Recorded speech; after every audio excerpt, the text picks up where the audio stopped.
क्या आप जानते हैं जिस पृथ्वी पर आप खड़े हैं वह ब्रह्मांड का केंद्र नहीं है। हम जिसे दुनिया समझते हैं वह केवल भूलोक है, लेकिन प्राचीन ऋषियों ने बताया था इसके ऊपर और नीचे मिलाकर कुल 14 लोक है। 14 रहस्यमयी आयाम जहां अलग अलग शक्तियां कार्य करती हैं। और सबसे हैरानी की बात, इन लोकों तक पहुंचने का रास्ता कर्म और चेतना से होकर जाता है।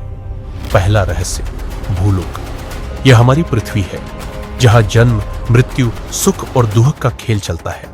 इसे कर्म भूमि कहा गया है। यहां हर कर्म एक अदृश्य लेखा जोखा बनाता है। लेकिन क्या आप जानते हैं, यह तो केवल शुरुआत है।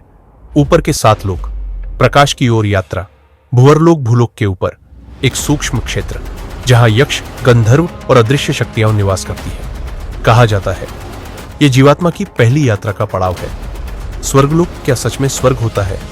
प्राचीन ग्रंथ कहते हैं हां, यह इंद्र का लोक है जहां पुण्य आत्माएं दिव्य सुख भोगती है। लेकिन सावधान, यह स्थायी नहीं है। पुण्य समाप्त तो स्वर्ग भी समाप्त। महरलोक, यहां महान ये ऋषि ध्यान में लीन रहते हैं। जब प्रलय भी आती है यह लोक सुरक्षित रहता है, मानो ब्रह्मांड की अग्नि भी यहां तक नहीं पहुंचती। जनलोक यह सृष्टि के रहस्यों का शोध केंद्र है। यहां ब्रह्मज्ञानी आत्माएं सृजन के रहस्यों पर चिंतन करती है। तपोलोक, क्या आपने सोचा है ब्रह्मांड का संतुलन कौन बनाए रखता है? तपोलोक के महातपस्वी, उनकी तपस्या की ऊर्जा पूरे ब्रह्मांड को स्थिर रखती है। सत्यलोक, सबसे बड़ा रहस्य, सबसे ऊपर ब्रह्मा का लोक जहां से सृष्टि की रचना होती है। कहा जाता है ब्रह्मा का एक दिन पृथ्वी के अरबों वर्षों के बराबर है। क्या आप कल्पना कर सकते हैं वहां समय कैसा होगा? अब नीचे की ओर अंधकार या छिपी हुई शक्ति।